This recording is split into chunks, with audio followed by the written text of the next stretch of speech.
As part of this new credentialing process, chokeholds will be banned, except if an officer's life is at risk. Well, true to his word, President Trump took issue on police reform with an executive order yesterday.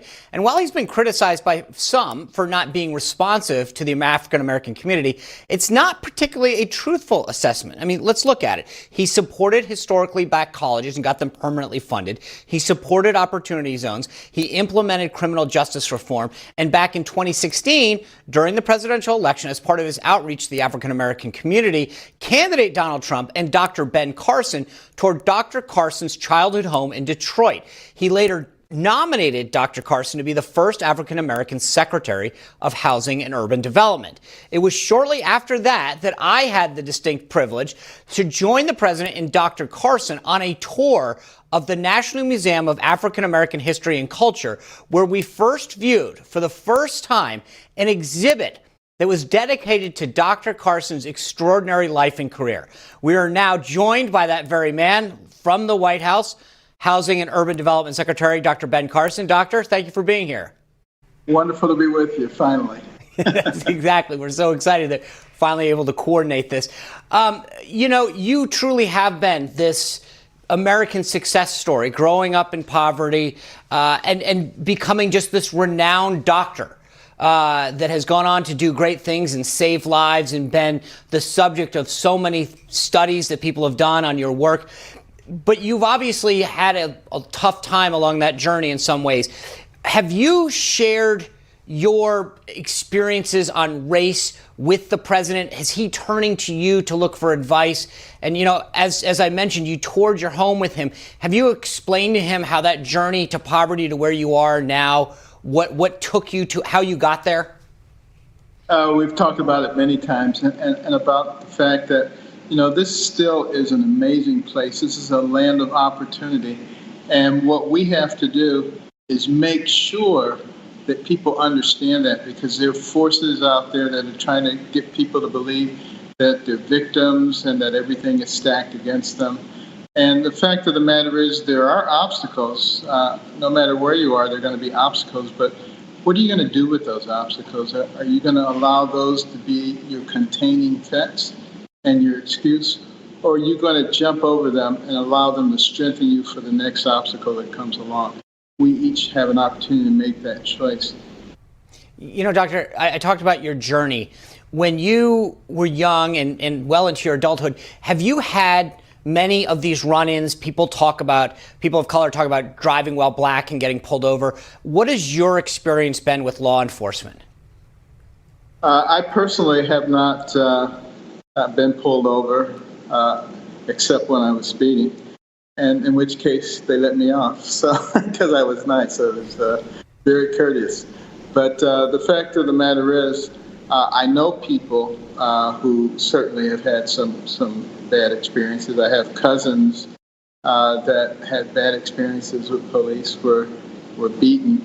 But I need to take this opportunity to emphasize that the vast majority of police officers are very decent people. And you have to recognize the important word I said there is people. They're people just like the rest of us. And every day they get up, they put that uniform on, they go out of that door. Their husband or wife doesn't even know if they're going to be coming back. Their kids don't know if they're going to be coming back. Every time they stop a car, they don't know what awaits them. It's a very stressful job, and I'm very grateful that there are people there who are willing to do it. And I talked to a number of police officers this week as I've been traveling, and I'm hearing some pretty distressing things about people resigning because they don't have any support. What happens if we have mass resignations, if we don't have people joining police forces? Then I think some of the radicals who want to get rid of police will get exactly what they want, which would be total chaos. Well, Dr. Carson, we saw the president sign that executive order yesterday. Some are saying it's just the first step. Do you think that it's enough? Well, it's certainly good that the president has gotten out and weighed in on this, because I think this is an area where we can actually find a lot of agreement across the aisle. I think everybody recognizes that we don't want road police going from one jurisdiction to another jurisdiction. And we certainly want to use technology, body cams. We want to do some things that actually make a lot of sense. And I think we will get those things done. There are some of the things that people are asking for that really don't make any sense, quite frankly. The immunity, for instance. If you don't give police some type of qualified immunity, they'll be sued for everything they do that someone doesn't agree with. They'll be virtually paralyzed. You can't do that. In your realm as Secretary of HUD, opportunity zones are something that you guys have been big on. How important are they to lifting up some of these communities? They're extraordinarily important. For those who might not know, it was created as part of the 2017 Tax Cuts and Jobs Bill, and primarily tax incentives so that people would invest unrealized capital gains into these highly neglected areas. And it has worked extraordinarily well. Tens of billions of dollars have been poured in.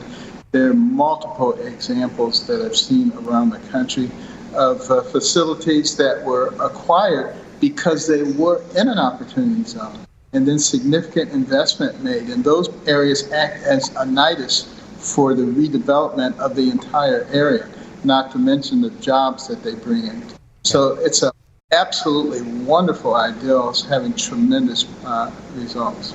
Mr. Secretary, I just want to ask you about something you said yesterday on Hugh Hewitt's radio show. And I don't want to put words in your mouth, but the way I heard it was that you believe that President Trump could soften his stance on athletes kneeling for the national anthem. Let me just play for the audience what you said. I don't think he has manifested as much animosity in that region lately.